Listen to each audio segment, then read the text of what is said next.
नमोस्तु नमोस्तु नमोस्तु। और आइए गुरुवर के आशीर्वाद से हम और आप अपनी शंकाओं का समाधान प्राप्त करें। उसके पूर्व मैं उन सुधी श्रावकों को आमंत्रित करूंगा जिन्होंने आज गुणायतन से जुड़ने का अवसर सौभाग्य प्राप्त किया है। निर्माण निधि के रूप में श्रीमान अमित जी जैन आगरा, श्रीमान मयंक जैन इंदौर। मैं चाहूँगा जोरदार ताली बजाकर के भावों की अनुमोदना करें। इसी क्रम में निर्माण मित्र के रूप में श्रीमती शशि जी, धर्मपत्नी नरेंद्र कुमार जी, राहुल जी, दर्शन जैन सतना और गुणायतन ट्रस्टी के रूप में जिन्होंने जुड़ने का अवसर प्राप्त किया आज हमारे बीच उपस्थित हैं, जो पूर्व में सूत्रधार के रूप में गुणायतन से जुड़े थे और आज ट्रस्टी के रूप में जुड़ने का अवसर प्राप्त किया। श्रीमान नितेश जी, दिव्यश्री जी, धारणा जी, श्रीमती कल्पना जी, डॉक्टर माणिक चंद जी जैन बेंगलोर हमारे बीच उपस्थित हैं। मैं सम्मान सहित आमंत्रित करूँगा। वे आए परम पूज मुनिवर के श्री चरण नमन करते गुरुवंदना का सौभाग्य प्राप्त करेंगे और उनके सम्मान के लिए मैं आवाज़ दूंगा। हमारे श्रोमणी संरक्षक और इस चातुर्मास के यजमान मुकेश जी पाटोदी, साथ में दिलीप जी गोधा ये आएंगे हमारे सम्माननीय गुणायतन ट्रस्टी का गुणायतन परिवार की ओर से और धर्म प्रभावना समिति की ओर से सम्मान का कार्यक्रम संपन्न करेंगे और आप जोरदार ताली बजाकर इस परिवार का सम्मान करें। साथ में अशोक जी शास्त्री जी आ जावे, हमारे सम्माननीय गुणायतन ट्रस्टी श्रीमान नितेश जी बेंगलोर, उनका गुणायतन परिवार की ओर से सम्मान करने के लिए। और आइए चलते हैं, आज हमारे बीच में केवला परिवार की वो जोड़ी यहाँ पर उपस्थित है जिसको केवला परिवार जय वीरू के नाम से जानता है। मैं आमंत्रित करूँगा श्रीमान जय विक्रम जी और डॉक्टर सुदीप जी जैन दिल्ली। वे आएंगे परम पूज मुनिवर के श्री चरण नमन करते हुए गुरुवंदना का सौभाग्य प्राप्त करेंगे और उनके सम्मान के लिए मैं आवाज़ दूंगा। हमारे श्रीमान राहुल जी आ जावे, साथ में दिलीप क्या नाम है राकेश जी गोधा, ये दोनों आएंगे। सम्माननीय हमारे केवला वाला परिवार के श्रीमंत सेठ परिवार के जय वीरू के नाम से जाना जाता है। इनका गुणायतन परिवार की ओर से और धर्म प्रभावना समिति की ओर से सम्मान करेंगे और शंका समाधान के प्रथम प्रश्न के लिए मैं आमंत्रित करूंगा हमारे दिल्ली से पधारे हुए श्रीमान जय विक्रम जी और सुदीप जी। ताली बजा के सम्मान करें। और आइए शंका समाधान के प्रथम प्रश्न के लिए मैं आमंत्रित कर रहा हूं जय विक्रम जी दिल्ली और सुदीप जी जैन दिल्ली, पूरे केवला वाला परिवार के साथ। केवला वाला पूरा परिवार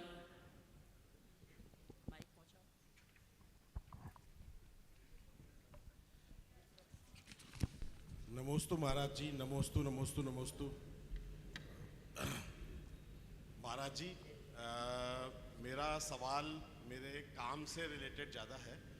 मैं एक स्पाइन सर्जन हूँ, 20-22 साल का मेरा एक्सपीरियंस है और काफ़ी एक डेलिकेट और इंट्रिकेट काम करता हूँ और पढ़ाई है, एक्सपीरियंस है, सब चीज़ें हैं, बट चूक होती है। हज़ारों की मात्रा में सर्जरी की है, तो जब चूक होती है तो हमारा काम इस तरीके का है कि उसका जो प्रभाव होता है मरीज के ऊपर वो काफ़ी नकारात्मक होता है। जानबूझ के की हुई कोई चूक नहीं होती है, बहुत सावधानी से, बहुत प्लान करके, बहुत समय लेकर के, सब तैयारियों के साथ सारा काम किया जाता है। लेकिन जब रिजल्ट्स नहीं आते हैं, जिन केसेस में 1%, 2% जहाँ पर फेलियर्स होते हैं, कॉम्प्लिकेशंस होती हैं, तो उसका प्रभाव पूरे परिवार के ऊपर पड़ता है। मरीज पैरालाइज भी हो जाते हैं, पूरे तरीके से असमर्थ हो जाते हैं। तो जब मैं कर्म की प्रभावना में होता हूँ तो ये चीज़ें मुझे विचलित नहीं करती हैं, लेकिन जब धर्म के लिए आता हूँ, जब आपसे मिलता हूँ, तो मेरे दिमाग में फिर ये सवाल आता है कि इसका धर्म की प्रभावना के हिसाब से मेरे जीवन में इसका क्या अंत तक क्या वो रहेगा। मेरी 20 साल की प्रैक्टिस है, अभी 30-40 साल मुझे और काम करना है। हज़ारों ऑपरेशन ठीक करूँगा, कुछ खराब भी होंगे, तो इसका अंत तक जाकर के मेरे लिए क्या प्रभावना रहेगी इसकी, है ना। देखिए, पहले तो मैं आपसे ही एक सवाल करना चाहता हूँ और उससे पहले मैं चाहूँगा एक बार इस जोड़ी का जोरदार अभिनंदन कर लें। आपने अपने क्षेत्र में शिखर पर रहने के बाद भी धर्म, समाज और संस्कृति के साथ इन सब का प्रगाढ़ लगाव है और ये सब के लिए प्रशंसनीय और अनुकरणीय विषय। आपने जो बात कही, स्पाइन की सर्जरी नॉर्मल सर्जरी नहीं, ये चूक केवल आपसे ही होती है कि सभी सर्जनों से होती है? सभी सर्जन से होती है महाराज। आप लिखवाते भी हैं कि रिकवरी के चांस सारा समझाते हैं। इतना चांस इतने परसेंट है। हाँ हाँ, सारी बात हर सर्जरी में ऐसा हो जाता है, हाँ, किसी भी सर्जरी में हो सकता कोई भी सर्जरी में हो सकता है। तो ये चूक होना और चूक करना, इसमें अंतर है। चूक होना सहज प्रक्रिया है, पर चूक करना भयानक अपराध। तो आपके प्रोफेशन से जुड़े जो भी लोग हैं, उन सबको चाहिए कि वे अपनी ओर से कोई चूक न करें, क्योंकि जो पेशेंट आपके पास आया है वो उसे आपको अपना तारनहार मानकर आया है, बड़ी आशा से आया। और सभी अच्छे चिकित्सक ऐसा करते भी हैं, लेकिन अच्छे से अच्छे चिकित्सक से भी कभी ऐसा हो जाता हो, और चूंकि आप जो काम कर रहे हैं उसमें वो व्यक्ति अपंग हो जाता है, लाचार हो जाता है, तो इससे उसके हित तो प्रभावित होते ही। एक समीक्षा करनी चाहिए कि चूक क्यों हो रही, कैजुअल है या और कुछ प्रक्रियागत सुधार से उस चूक में किंचित नियंत्रण किया जा सकता है। यदि ये सब चीज़ें बार बार विचार में आए तो वह चूक कम हो सकती। डॉक्टर इसमें पाप का भागी तो कतई नहीं, क्योंकि उसने अपने स्तर पर सब कुछ लगा दिया, लेकिन सब कुछ लगाने के बाद भी ऐसा कई बार हो जाता है, चूक जाए। कोई हार्ट की सर्जरी की, ऑपरेशन सक्सेस हो गया, लेकिन उसके बाद भी प्राणी नहीं बचा, डॉक्टर क्या करे। हालांकि उसमें तो लोग सोच लेते हैं कि इतनी आयु थी, लेकिन आपके इसमें तो आदमी मरता नहीं, अपंग बन जाता है। तो उसमें डॉक्टरों को कोसते भी होंगे लोग, डॉक्टर की गलती हो गई। अब गलती है या नहीं है, अगर क्रेडिट डॉक्टर को मिलती है तो उसका दोष भी उसके ऊपर आएगा। तो इसलिए करे क्या, एक ही काम करें, यथासंभव सावधानी रखें और सर्जरी के साथ प्रार्थना भी करें।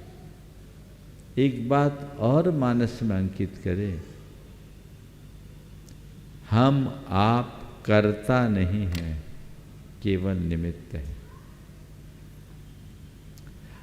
और निमित्त बनकर काम करे पूर्ण निष्ठा और लगन के साथ, तो इस प्रकार की स्थितियां कम हो सकेगी, उसे हम नियंत्रित कर सकते। बहुत बहुत सुदीप भी पूछेंगे। जय विक्रम पूछ लो। नमस्ते महाराज जी, मेरा ये मेरे भी प्रोफेशन से ही है।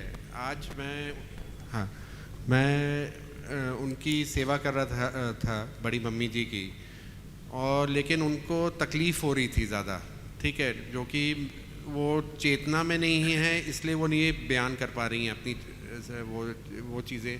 लेकिन अगर हम रेगुलर प्रैक्टिस में करते हैं तो हम, खासकर मेरा प्रोफेशन है दांतों का, तो दांतों का इलाज करते हैं तो हम आँखों से पता चल जाता है उसको कि पेशेंट को पेन है, तो हम वो रोक लेते हैं। लेकिन इधर हम कर नहीं पाते, और उनको कोशिश कर रहे थे कि हम उनकी कष्ट से निवारण करें उनको, बट अननोइंगली हमने उनको तकलीफ़ दी है। तो क्या इसका प्रभाव हम पे पड़ेगा? देखिए, सबसे पहली बात कि एक आम पेशेंट में और आप जिनको देखने आए, देखने नहीं आए, दर्शन करने आए, उनमें बड़ा अंतर। आम पेशेंट है और वह संलेखना में निरत एक साधिका है। आम पेशेंट अचेत होता है, पर एक साधक अचेत नहीं होता, अंतर्मुख होता है। आपने देखा आंखें बंद है, आपको लग रहा है अचेत, पर हम लोग जाते रिस्पॉन्स करते हैं कि नहीं करते? तो उन्हें अचेत क्यों मानोगे आप? ये तो पूरे मेडिकल के लिए एक चैलेंज है। जब अस्पताल से उनको लेकर आए थे, ऑक्सीजन लगा था, सपोर्ट सिस्टम था, डॉक्टर ने कितने घंटे की मोहलत दी थी? 2 घंटा। आकाश बोल रहा है। उनको ये भी संशय था कि सलामत पहुंच पाएंगे कि नहीं, और 22 तारीख को लाए थे। हाँ, 29 तारीख को लाए, और आज कितनी तारीख है? और पूरी सूजन उतर गई, शरीर का तेज मिट जाग गया, प्रकट हो गया, वेदना शांत हो गई, बैड सोल हील होने लगे, और हमने आते ही ऑक्सीजन सब बाहर कर दिया। आप देखिए, आपके लिए चैलेंज है। यही धर्म की महिमा का बोध होता है। और कितनी क्षमता है, आई थी तब कितनी आकुल व्याकुल थी, पीड़ामय थी, और अब आपको पीड़ा के लक्षण दिखते हैं जबकि आप देख रहे हैं। तो ये बहुत बड़ा अंतर होता है। अब रहा सवाल सामने वाले की बात को समझने का, तो आप पेशेंट की बात समझ पाओगे, साधक की बात समझना सरल नहीं है। वो हम लोग समझते हैं, वो अपनी पलकें खोल के और बंद करके सब बता देती है उनको क्या करना है क्या नहीं करना, बाकायदा होता है। तो ये चीज़ें होती है, इसमें आपका अपना कोई दोष नहीं। एक संवेदनशील व्यक्ति को ये जरूर लगता है कि हम किसी पीड़ा में कराहते व्यक्ति को कोई सहयोग नहीं कर पा रहे। लेकिन एक बात सदैव ध्यान में रखना कि हम सहयोग करता नहीं हैं, हम केवल निमित्त हैं। बस इतनी बात समझ करके चलेंगे तो आपके मन में आकुलता नहीं होगी, और ये आपका कोई अपराध भी नहीं। नमस्ते महाराज। और आइए हमारे बीच में भूतपूर्व और वर्तमान अध्यक्ष association of industries Madhya Pradesh के उपस्थित हैं। मैं सम्मान सहित आमंत्रित करूंगा श्रीमान Yogesh ji Mehta, chairman Venkatesh group of companies, अध्यक्ष association of industries Madhya Pradesh, उपाध्यक्ष federation Madhya Pradesh chamber of commerce and industries, प्रदेश संयोजक भारतीय जनता पार्टी मध्य प्रदेश आर्थिक प्रकोष्ठ और सदस्य मध्य प्रदेश विज्ञान एवं तकनीकी परिषद आज हमारी उपस्थित हैं। मैं सम्मान से आमंत्रित करूंगा, परम पूज्य मुनिवर के शिष्यों में नमन करते हुए आशीर्वाद प्राप्त करेंगे। साथ ही आमंत्रित करूंगा श्रीमान प्रमोद जी डफारिया जी को, जो कि वर्तमान में मेंबर हैं डायरेक्टर जीतो के और मेंबर हैं governing council of IGTR government of India, और बहुत से पदों में रहकर अपने व्यक्तित्व के माध्यम से निखार लेके आए हैं। ऐसे हमारे श्रीमान प्रमोद जी डफारिया, योगेश जी मेहता उपस्थित हैं, और मैं सम्मान से आमंत्रित करूंगा। उनके सम्मान के लिए श्रीमान अशोक जी दोषी, श्रीमान मुकेश जी पाटवादी, श्रीमान दिलीप जी और राहुल जी स्पोर्ट, और साथ में राकेश जी, ये सभी आएंगे हमारे सम्माननीय श्रीमान योगेश जी मेहता, और साथ में अनिल जी रावत आप भी आ जावे। हमारे सम्माननीय श्रीमान मेहता जी और श्रीमान डपारिया जी का महोत्सव कमेटी धर्म प्रणाली की ओर से सम्मान का कार्यक्रम संपन्न करेंगे। और मैं चाहूँगा आप जोरदार इन दोनों हस्तियों का सम्मान करें, जो भूतपूर्व अध्यक्ष हैं और वर्तमान अध्यक्ष यहाँ पर उपस्थित हैं। लायंस क्लब में इन्होंने अपनी सेवाएं दी हैं। Jain social group mid town में भी आपने अपनी व्यक्तित्व के माध्यम से ग्रुप को निखार लाने में सहयोग प्रदान किया है, और बहुत सी अनेक संस्थाओं में जिनका योगदान है। ऐसे हमारे श्रीमान योगेश जी और प्रमोद जी डफारिया उपस्थित हैं। मैं चाहूँ जोरदार ताली बजाकर इनका सम्मान करें। श्रीमान काशलीवाल जी पहुँचेंगे हमारे सम्मानीय अतिथियों का सम्मान करने के लिए।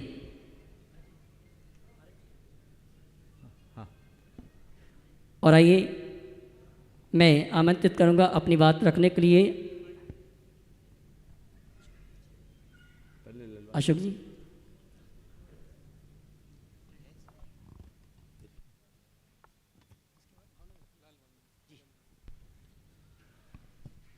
गुरुवर के चरणों में नमोस्तु नमोस्तु नमोस्तु। गुरुवर, हम लोग एक इंडस्ट्री एसोसिएशन को रिप्रेजेंट करते हैं, जहां मध्य प्रदेश के लगभग सभी उद्योग उस एसोसिएशन में आते हैं।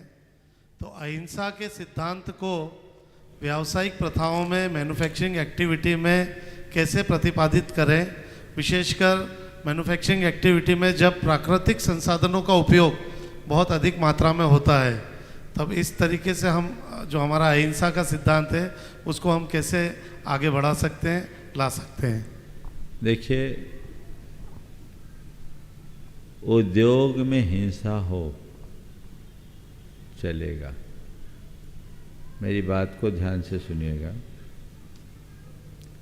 उद्योग में हिंसा हो चलेगा, हिंसा का उद्योग कभी नहीं चलेगा।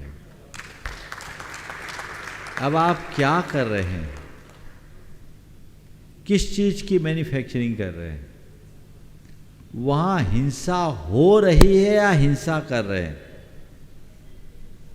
आपके इंडस्ट्री के बहुत सारे नॉर्म्स भी हैं। आपके उद्योग में जो अपशिष्ट है उनको किस तरीके से डिकम्पोज करना, इसकी भी व्यवस्था है। आपको पर्यावरण पर और प्राकृतिक जल स्रोतों पर उसका कुप्रभाव न पड़े, ये सब चीज़ें भी करनी है। तो इन सब चीज़ों को नियंत्रित करना आपकी जिम्मेदारी है, और उद्योग या व्यवसाय के चुनाव से पूर्व ये देखना जरूरी है कि हम किस सेक्टर में जा रहे हैं। जैन शास्त्रों में एक शब्द आता है क्रूर कर्म, समझ गए? क्रूर कर्म किसे कहेंगे? जिसमें महाहिंसा होती है, महाआरंभ होता है, वह क्रूर कर्म है, जिसमें स्पष्टतया दिखता है कि ये हिंसा का ही कार्य है। उनसे बचिए।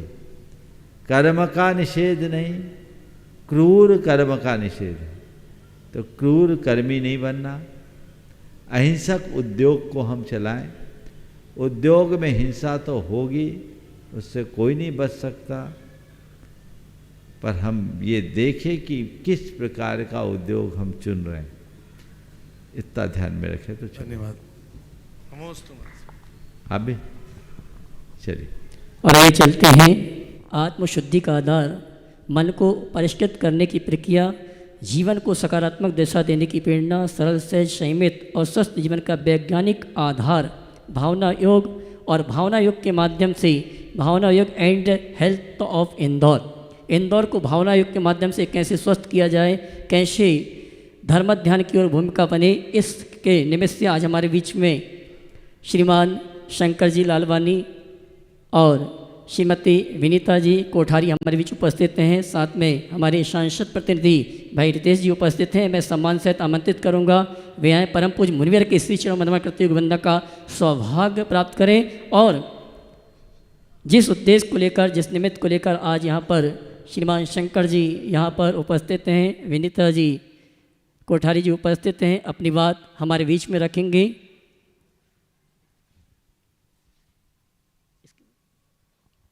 और आइए शंकर जी अपनी बात रखें, उसके बीच मैं आमंत्रित करूंगा हमारे महोत्सव कमेटी के पदाधिकारियों को, वे आएँ हमारे सांसद महोदय का महोत्सव कमेटी की ओर से सम्मान करें। और श्रीमती विनीता जी कोठारी जी का सम्मान करने के लिए रानी जी दोषी छवि जी आ जावे सम्मान करने के लिए। आइए और जोरदार ताली बजा के सम्मान करेंगे। उसके बाद मैं आमंत्रित करूंगा अपनी बात रखने के लिए श्रीमान शंकर जी लालवानी, उसके पश्चात विनीता जी कोठारी,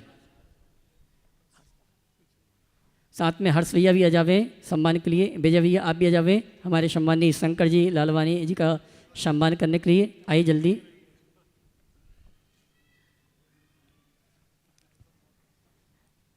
श्रीमती विनीता जी कोठारी उनका सम्मान कर रही हैं, रानी जी और उनकी बहू। सांसद प्रतिनिधि सम्मान कर रहे हैं हमारे इंदौर के गौरवशाली सांसद श्रीमान शंकर जी का। आप जोरदार ताली बजा के सम्मान करके अभिवादन करें। और मैं अब आमंत्रित करूंगा शंकर जी को अपनी बात रखने के लिए।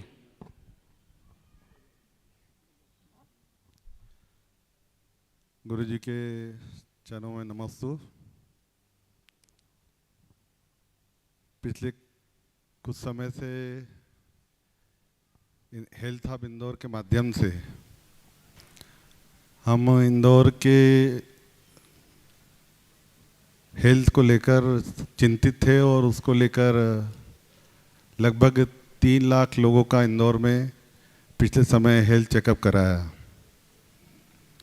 और पिछले कुछ दिनों पहले ही हमने युवाओं को लेकर इंदौर में 50,000 बच्चों का, युवाओं का हेल्थ चेकअप कराया था। और माननीय मुख्यमंत्री जी इसी मंच पे आपके आशीर्वाद से उस परिणाम को जनता के सामने समर्पित किया था।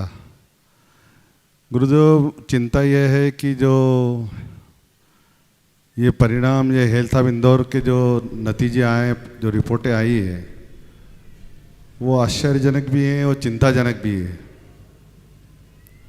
हमें ये नहीं मालूम था कि लगभग आधे लोग ऐसे हैं जो अपने आप को ठीक समझते हैं, उनकी कोई ना कोई रिपोर्ट ठीक नहीं है और ये बहुत चिंता का विषय है। और युवाओं में भी इस प्रकार की रिपोर्ट आना ये और चिंताजनक बात है। तो गुरुदेव, आपके माध्यम से मैं यही जानना चाहता हूँ कि हमारी जो जीवन शैली जिस प्रकार की हुई है, इस जीवन शैली को हम कैसे बेहतर करें ताकि हमारी नई पीढ़ी, हमारा भारत का भविष्य, हमारे देश का भविष्य, समाज का भविष्य कैसे ठीक हो और बीमारी से हम कैसे बच सकें।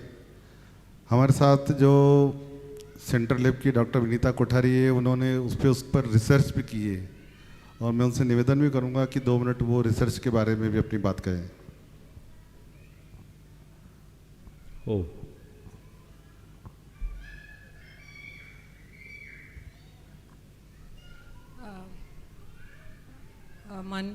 गुरु जी के चरणों में प्रणाम, सभी साधुओं को प्रणाम।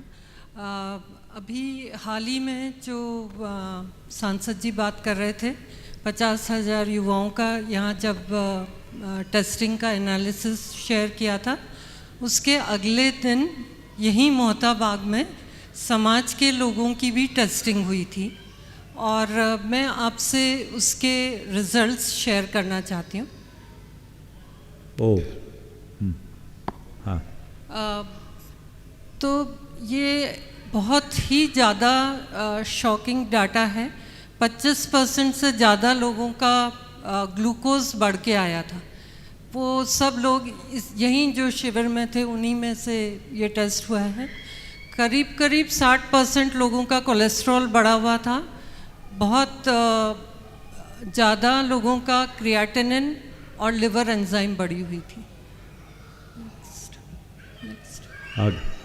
मैंने गुरुजी उसको एज वाइज भी एनालाइज किया और युवाओं में 30 से 50 साल के लोगों में और 50 से ऊपर वाले लोगों में ख़ास करके डायबिटीज़ और हाइपर कोलेस्ट्रॉलीमिया काफ़ी ज़्यादा अमाउंट में पाया गया। मैं यहाँ ये बोलना चाहती हूँ कि जो एवरेज 3,30,000 लोगों का जो इंदौर के लोगों का टेस्टिंग हुआ है, उससे भी कहीं ज़्यादा खराब कोलेस्ट्रॉल, ऑलमोस्ट डबल आया। इस डाटा में सिर्फ 20% लोग ऐसे थे जिनको पता था और वो इलाज ले रहे थे। बाकी लोगों को आइडिया भी नहीं था कि उनकी पैरामीटर्स इतने एबनॉर्मल हैं। नेक्स्ट। लाइकवाइज ब्लड प्रेशर बढ़ा हुआ था, ओवरवेट लोग थे। नेक्स्ट। तो आचार्य जी की परमिशन से मैंने ICMR टीम, PSM डिपार्टमेंट के साथ एक इंटरनेशनल स्टडी प्लान की है और उसमें पहले दिन जो अभी गुरुजी अनाउंस करेंगे, 15 तारीख को एक कैंप करके सभी लोगों का fasting blood sugar, HbA1c, total cholesterol, triglyceride, HDL, LDL, VLDL, SGPT, creatinine, blood pressure, BMI और अन्य पैरामीटर्स किए जाएंगे। उसके बाद जो रेगुलर भावना योग कर रहे हैं उनका फिर 30वें दिन 1 महीने के बाद और फिर 3 महीने के बाद देखा जाएगा और वो एनालिसिस एक मील का पत्थर साबित होगी। इतनी बड़ी लेवल पे जो प्रॉब्लम है उसके लिए एक सॉल्यूशन गुरुजी से हम चाहते हैं और उसी के लिए ये स्टडी होगी। 15 तारीख को कैंप यहाँ पर किया जाएगा इन सब का और 17 तारीख से गुरुजी फिर उस पर काम। बहुत सुंदर। देखिए, अभी ललवानी जी ने और विनीता जी ने जो बात कही वह बहुत ही गंभीर और उपयोगी बात है। ये बात पूरी समाज के लिए न केवल चिंता का विषय है, अपितु अंतर मंथन का विषय है कि आज समाज की शारीरिक स्थिति इतनी खराब क्यों है। निश्चित ये बिगड़ी हुई जीवन शैली और अतिरिक्त स्ट्रेस का कुपरिणाम होगा।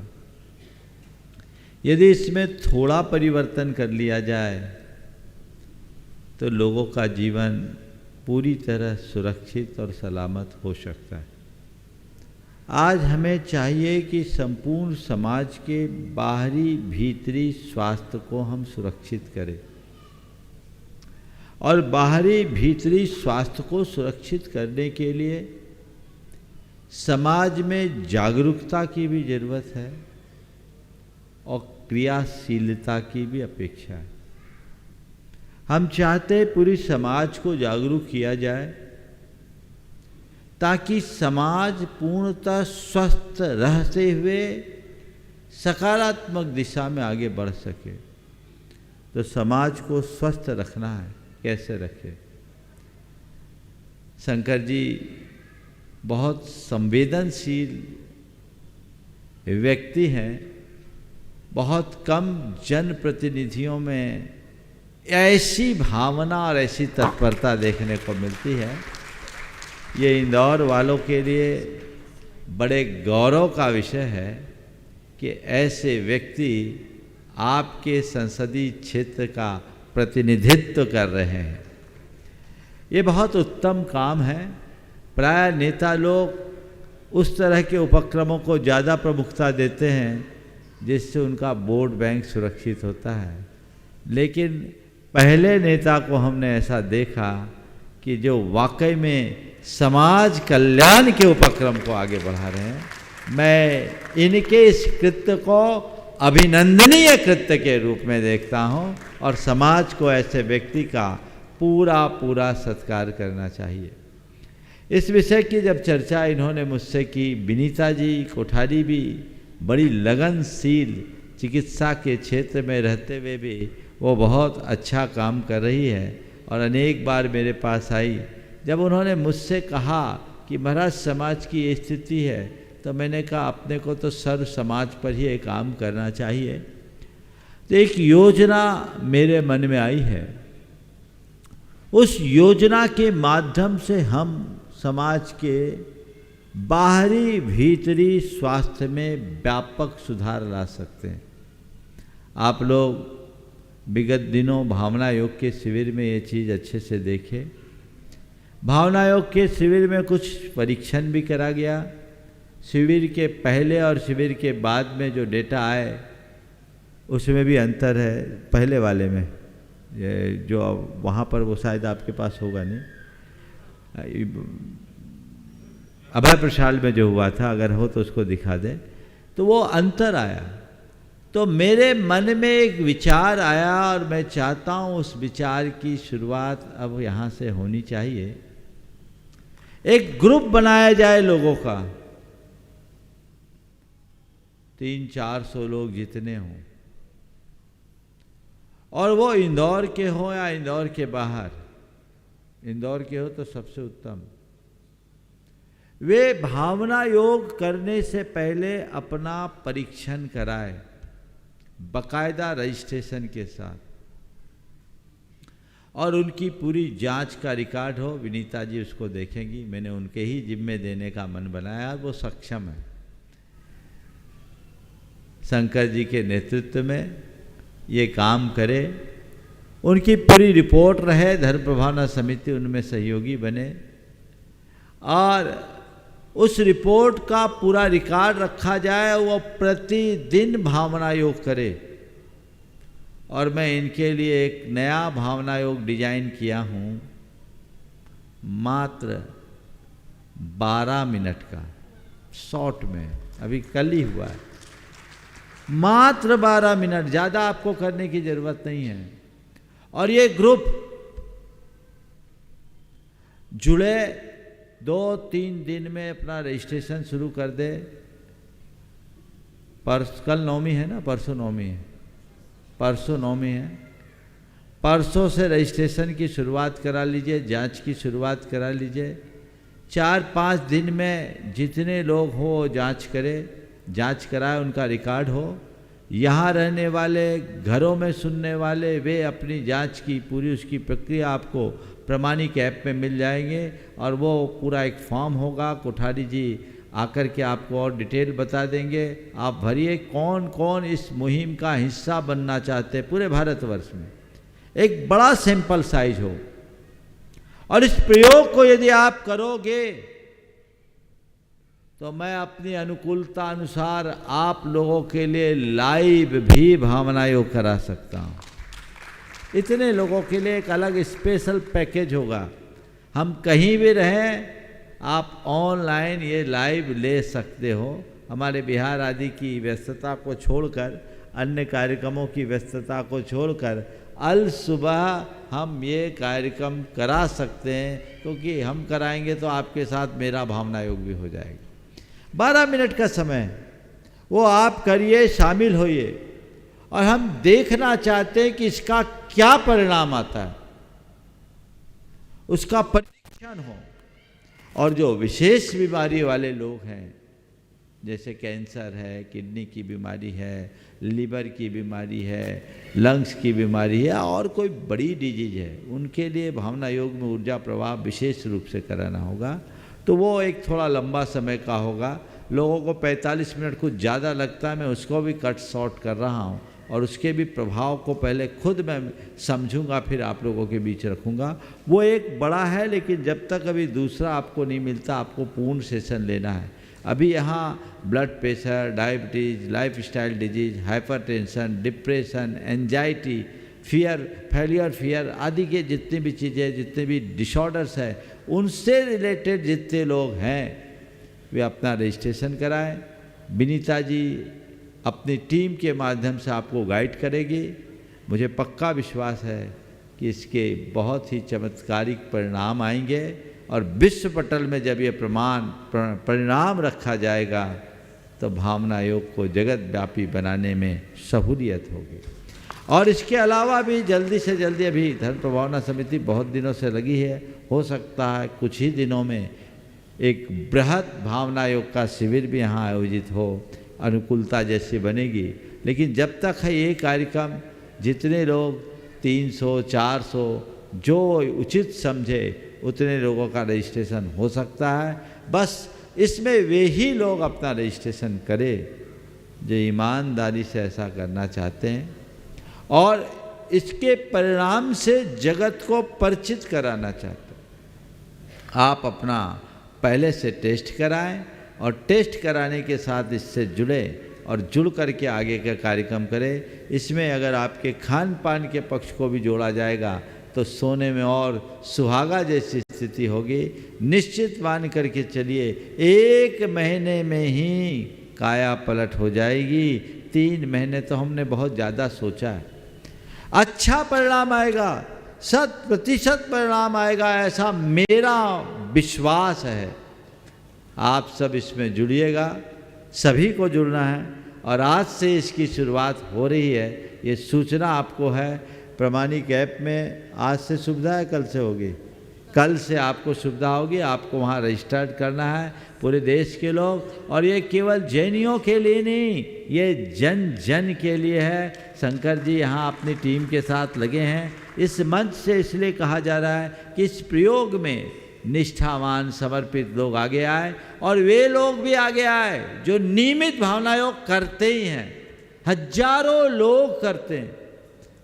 जो लोग भावना योग करते, मैं तो ये भी चाहता हूँ कि लाइव सुनने वाले लोगों से पता लग जाए कि ऐसे कितने लोग हैं जो नियमित भावना योग करते हैं, जिनका भावना योग जिनके जीवन का हिस्सा है, वो भी उसमें डाल दिया जाए तो एक बड़ा डेटा अपने पास उपलब्ध हो सकता है। और ऐसे लोगों की भी एक अलग जांच रिपोर्ट तैयार करके उसे भी प्रस्तुत किया जा सकता है। तो ये आज शुरुआत है।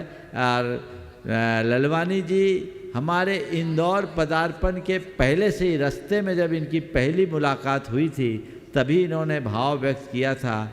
तो मैं चाहता हूँ पूरी समाज स्वस्थ हो, न केवल जैन समाज, सर्व समाज स्वस्थ हो। और ये केवल चिकित्सा से संभव नहीं है, ये हम अपनी चेतना के जागरण से ही कर सकते हैं। भावना योग उसमें बड़ा कारगर निमित्त साबित होगा। आप वैसा करके उसको आगे बढ़ाएं। और इस कार्य के लिए मैं शंकर जी और विनीता जी, उनके साथ रितेश और उनकी पूरी टीम को आशीर्वाद देता हूं। और धर्म प्रभावना समिति से कहता हूं, इनके साथ पूरी तरह ढाल बनकर आपको खड़े रहना है और इनकी हर आवश्यकता को पूरा करना है। सभी को आशीर्वाद। हाँ विनीता जी। शंकर जी बोलिए। महाराज जी, जो आपने हम सबको आदेश दिया है, हमारी पूरी टीम डॉक्टर विनीता कोठारी के साथ पूरे डॉक्टरों की टीम, हमारी टीम, यहाँ के सभी लोग मिलकर जो ये आने वाले दिनों में जो हम परीक्षण करेंगे, मुझे लगता है ये मानवता के लिए पूरे विश्व में एक नया इतिहास बनेगा और एक नई दिशा देगा आपके आशीर्वाद से।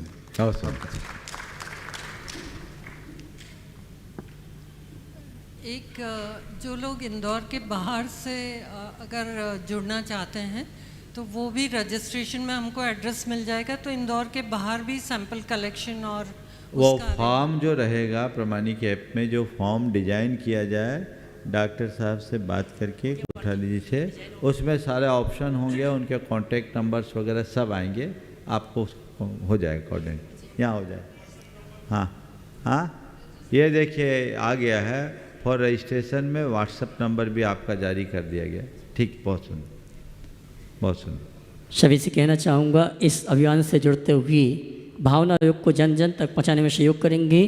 गूगल लिंक कल तक प्रारंभ हो जाएगी, व्हाट्सएप नंबर है। और मैं ये कहना चाहूँगा, ये आदिनाथ चैनल, पारस चैनल, जनवाणी चैनल में भी ये नंबर और ये लिंक आपको उपलब्ध होगी। इसके माध्यम से आप सीधे रजिस्ट्रेशन करा के भावना योग के शोध और रिसर्च से जुड़ सकते हैं। और आइए मैं अगली शंका के लिए आमंत्रित करूँगा डॉक्टर अभिषेक जी वधोरा, जिन्होंने परम पूज्य मुनि श्री प्रमाण सागर जी महाराज के जीवन पर प्रथम PhD की थी। वे आएंगे, अपनी शंका रखेंगे। और इन्होंने विषय लिया था मुनि प्रमाण सागर जी व्यक्तित्व और सृजन। आज हमारी उपस्थित हैं, मैं चाहूँगा जोरदार ताली बजाकर का सम्मान करें और अपनी शंका रखेंगे। और महोत्सव कमेटी सम्मान का कार्यक्रम भी संपन्न करेगी। ओ हाँ, पहले पर्सनल बात रख लो। परम पूज्य आचार्य गुरुवर विद्यासागर जी महाराज की, जिनके दर्शन से मिटे भव भव के आता, जिनकी वाणी के श्रवण से कट जाते सब पाप, कट जाते सब पाप। त्याग तपस्या में रहे निश दिन जिनका ध्यान, ऐसे गुरु श्री प्रमाण को बारंबार प्रणाम, बारंबार प्रणाम। बोलिए परम पूज्य 108 मुनि श्री प्रमाण सागर जी महाराज की जय। मेरे जीवन को दिशा देने वाले, मुझ जैसे अकिंचन को अपने ऊपर शोध कार्य करने का, आपको समझने का, आपको जानने का, आपसे परिचित होने का, जैन वांग्मय से परिचित होने का मौका देने वाले मुनि श्री प्रमाण सागर जी महाराज के चरणों में बारंबार नमोस्तु निवेदित करते हुए, वैसे तो शंका क्या कहूँ, आपके चरणों में आकर गुरुदेव सारी शंकाएं निर्मूल हो जाती हैं। कोई शंका मन में नहीं रहती। फिर भी अभी 2006 तक तो जो आपकी पुस्तकें प्रकाशित हुई थीं, शोध कार्य में उन सभी को लेने का प्रयास किया था और उन पर साहित्यिक दृष्टि से आपके व्यक्तित्व और साहित्य को दोनों को समाहित करते हुए उस पर शोध भी किया था। अभी बाहर एक पुस्तक में आपकी महाराज श्री नई पुस्तक देख रहा था, धर्म साधिए जीवन में, और उस पुस्तक में मुझे एक चेतावनी पढ़ने को मिली। वो चेतावनी ये थी महाराज श्री कि जिंदगी राह पर नहीं आती, जिंदगी राह पर नहीं आती, मौत जब तलक नहीं आती। गुरुदेव, मैं जानना चाहता हूं ये चेतावनी आप किसे दे रहे हैं? कृपया मेरा मार्गदर्शन। पंक्तियाँ थोड़ा सुधारने लायक है। जिंदगी राह पर नहीं आती, मौत जब तक नज़र नहीं आती। समझ गए? मौत आने के बाद तो क्या राह पर आओगे? जब मौत दिखती है तभी व्यक्ति राह पर आते हैं।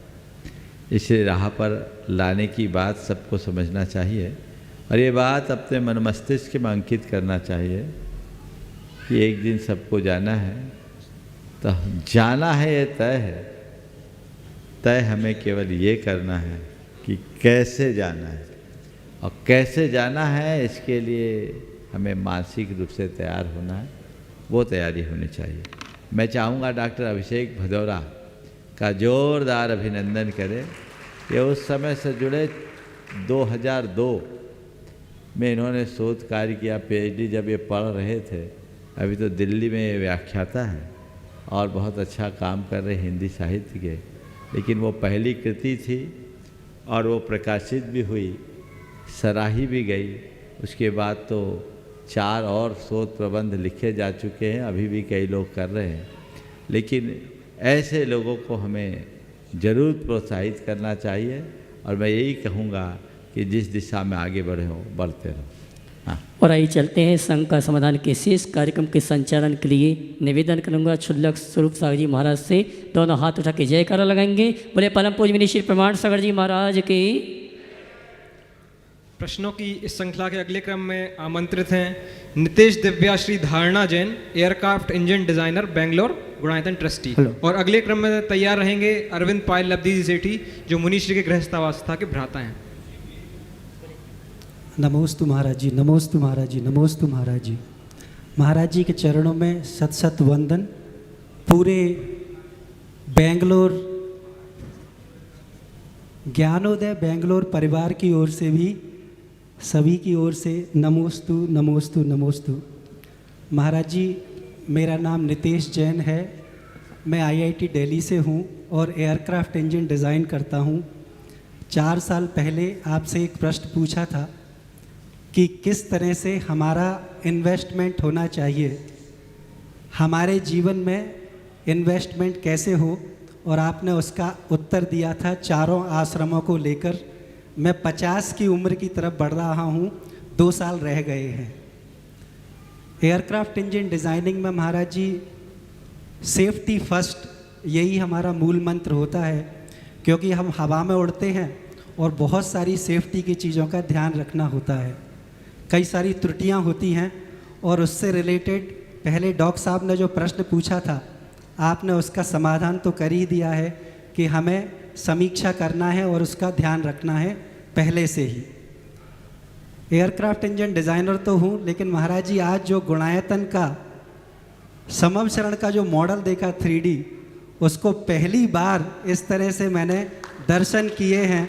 सभी लोगों ने हमने 3D में जो दर्शन किए उससे मन गदगद हो गया।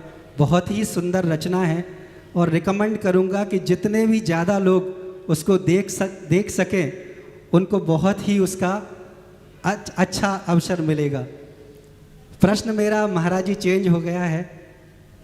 धर्म के क्षेत्र में और कर्म के क्षेत्र में आजकल बहुत ही ज़्यादा कंपटीशन है।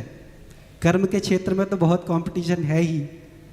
हम लोग किस तरह से संतुष्टि और सुख की प्राप्ति इन दोनों क्षेत्रों में करें, उसका समाधान करें महाराज। बहुत अच्छी बात की है। पहले तो मैं कहूँगा एक बार रितेश भाई का जोरदार अभिनंदन करें। ये एयरक्राफ्ट इंजीनियर और अपने क्षेत्र में जिस कंपनी में है उस कंपनी में अपनी बहुत बड़ी पकड़ बना के रखे हुए हैं, और ऐसे लोग अगर ऐसे क्षेत्र में हैं तो हमारे समाज के लिए भी बहुत गौरव का विषय हो। अभी आपने एक बात कही कि हम लोग सेफ्टी का ध्यान रखते हैं क्योंकि हमारा पूरा काम हवा में उड़ने का है। मुझे तो ये लगता है कि आज पूरी दुनिया हवा में उड़ रही है, पूरी दुनिया हवा में उड़ रही है या हवा उड़ा रही है, पर सेफ्टी का ख्याल नहीं, क्योंकि उसको पता ही नहीं कि मैं हवा में हूं। जिस दिन पता चल जाएगा कि मैं हवा में हूं तो सेफ्टी के प्रति अपने आप सजग हो जाएंगे। तो हमें ये चाहिए कि हम इस बात को अच्छे से समझें कि हम हवा में न रहें। आपने पूछा सुख और शांति कैसे मिले, बस इतना ही समझ लो कि मुझे हवा में रहना है, हवा में बहना नहीं, सुख शांति हो जाएगी। हवा में रहूं, बहूं नहीं, चीजों को समझूं, वस्तु के स्वरूप को ध्यान में रखूं, प्रगति को ध्यान में रखूं, पर प्रतिस्पर्धा से बचूं, प्रतिद्वंदी सोच से बचूं। जीवन का लक्ष्य अपने चरम को पाने का हो, किसी के आगे जाने का ना हो। अपने आप सब प्रकार की प्रतिस्पर्धा समाप्त होगी और अंतरंग में संतुष्टि प्रकट। बहुत बहुत नमस्ते गुरुदेव। नमस्ते। अरविंद जी, पायल जी, लवजी जी सेठी जो मुनिश्री के गृहस्थावस्था के भ्राता हैं, और अगले क्रम में तैयार रहेंगे वीरेंद्र नीतू मनु बोहरा नागपुर से। नमस्ते महाराज जी। एक साथ आ जाओ। हाँ, ओ बोलो। हाँ, नमस्ते महाराज जी। मेरा प्रश्न यह है कि कभी कभी ऐसा होता है कि हम लोगों के सामने अपना ओपिनियन रखने से घबराते हैं, ये सोचकर कि शायद वो हमें जज करे या हमारा मजाक उड़ाए। तो हम ऐसा क्या करें कि हम कॉन्फिडेंटली अपना ओपिनियन रख सके लोगों के सामने? इतना कॉन्फिडेंस अपने मन का बढ़ाओ कि सामने वाला अपना ओपिनियन बदलने के लिए बाध्य हो जाए। समझिए, डरने की कोई बात नहीं। देखो, एक अनुभव की बात बताते हैं। जब हम पढ़ते थे ना, तो हमारे एक टीचर थे। मैं शुरू से डिबेट में या भाषण प्रतियोगिता वगैरह में भाग लेता था, बचपन से, स्कूल के टाइम से। तो हमारे एक टीचर थे, वो एक बड़ी अच्छी बात कहते थे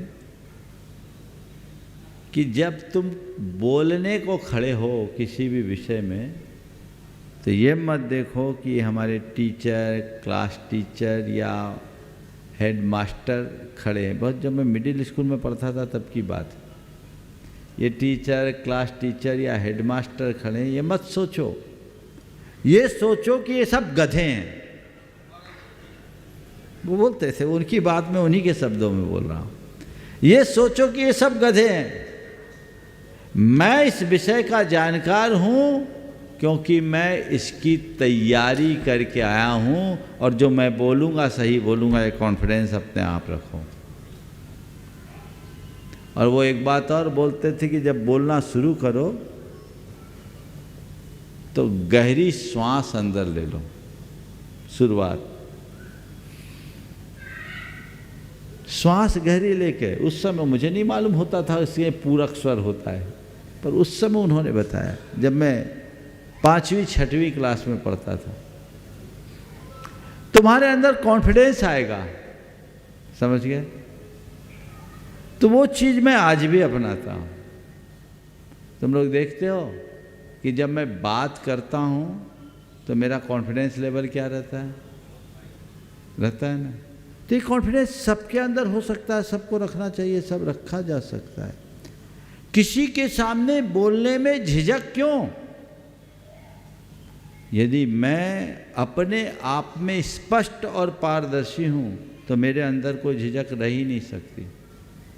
यदि मुझ में कोई कमियां हैं तो झिझक हो सकती है, और यदि कमियां हैं तो बिना संकोच उसे प्रकट कर देना चाहिए। और वो सामने वाला व्यक्ति प्रकट करने लायक नहीं है तो उस समय कह देना चाहिए कि इस विषय में अभी मैं अपना कोई ओपिनियन नहीं दे सकता, क्योंकि मुझे वैसी सिचुएशन नहीं दिख रही। कोई दिक्कत नहीं होगी, पर झेपना, संकोच करना ठीक नहीं। पर इसका अर्थ ये नहीं कि कुछ भी हो तो मुफ्फट होके जवाब दे दो। बोलते समय संकोच भी नहीं होना चाहिए, तो मर्यादा का बोध भी होना चाहिए। बिना संकोच के बोलो, पर मर्यादाहीन ना बोलो। समझ गए? नमस्ते। हाँ। वीरेन जी, नीतू जी, मनु जी बोहरा नागपुर से, और अगले क्रम में तैयार रहेंगे। अब जिनेश भैया बुलाएंगे अपनी बात। ब्रह्मचारी जिनेश भैया, पंचबाल्यती, इंदौर। नमस्ते महाराज जी। महाराज जी, अगर पूरी कोशिश के बाद भी काम में प्रोग्रेस ना लगे तो क्या करें? ये सोचो कि मेरी कोशिश में कोई कमी रह गई, और ज़्यादा कोशिश करना। मुझे अभी लग रहा है कि पूरी कोशिश करने काम में परिणाम नहीं निकला। किसने कहा हमारी कोशिश पूरी हुई? अगर कोशिश पूरी होती तो कामयाबी जरूर मिली होती, लेकिन नहीं मिली है, यानी मेरी कोशिश में कोई कमी है। हाँ, कोई ऐसा क्षेत्र हो जिसमें कोई प्रतियोगिता और उसके लिए हमने प्रयत्न किया, परिणाम नहीं मिला, तो हताश नहीं होना चाहिए, क्योंकि मानना चाहिए यहाँ हजारों में 100 का सिलेक्शन होना था। चलो 100 हो गए, बाकी रह गए, हम फेल नहीं हैं। हमें जब तक अवसर, हम प्रयत्न करेंगे। 1 बार करेंगे, 2 बार करेंगे, 3 बार करेंगे, 4 बार करेंगे। बार बार प्रयत्न करने के बाद भी यदि परिणाम ना आए तो फिर हम अपने प्रयत्न की दिशा बदल देंगे, आगे बढ़ जाएंगे। नमस्ते महाराज जी। हाँ। ब्रह्मचारी जिनेश भैया। महाराज जी के चरणों में बारंबार नमस्तु नमस्तु नमस्तु। इच्छाएं महाराज जी, इच्छाएं महाराज जी।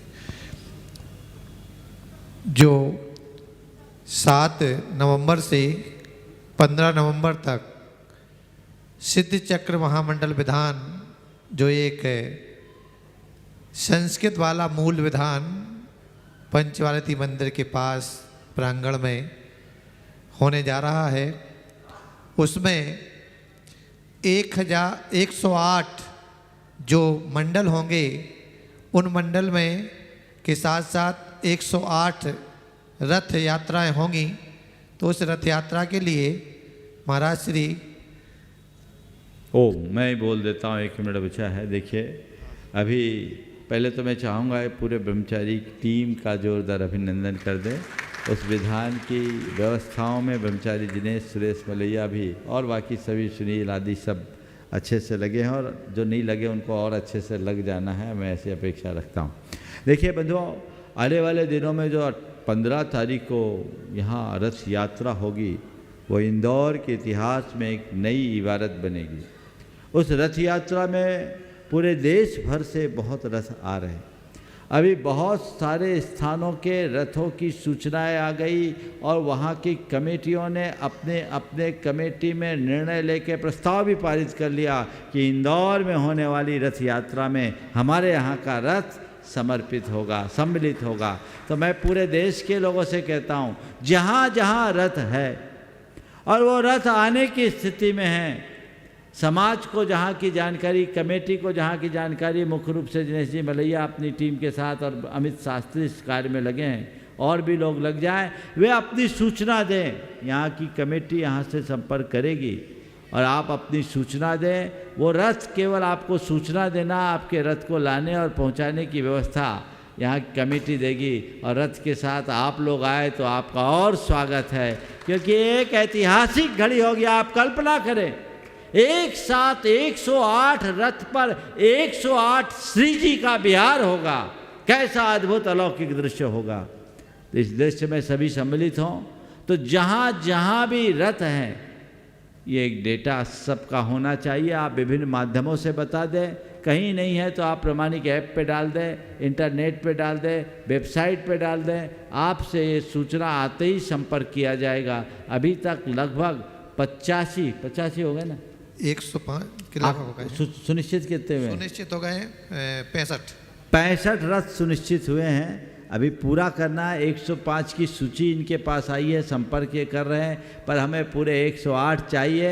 मुझे तो लगता है हमारे देश में 108 नहीं 1008 रथ होंगे, लेकिन जहाँ जहाँ भी रथ हैं और वे रथ जो यहाँ आने की स्थिति में हैं, सड़क पर चलने की स्थिति में हैं, वे अपनी सूचना अवश्य दें ताकि धर्म प्रभावना के इस महत् कार्य में आपकी भी सहभागिता हो सके। बोलिए परम पूज्य आचार्य गुरुवर श्री विद्यासागर जी महाराज।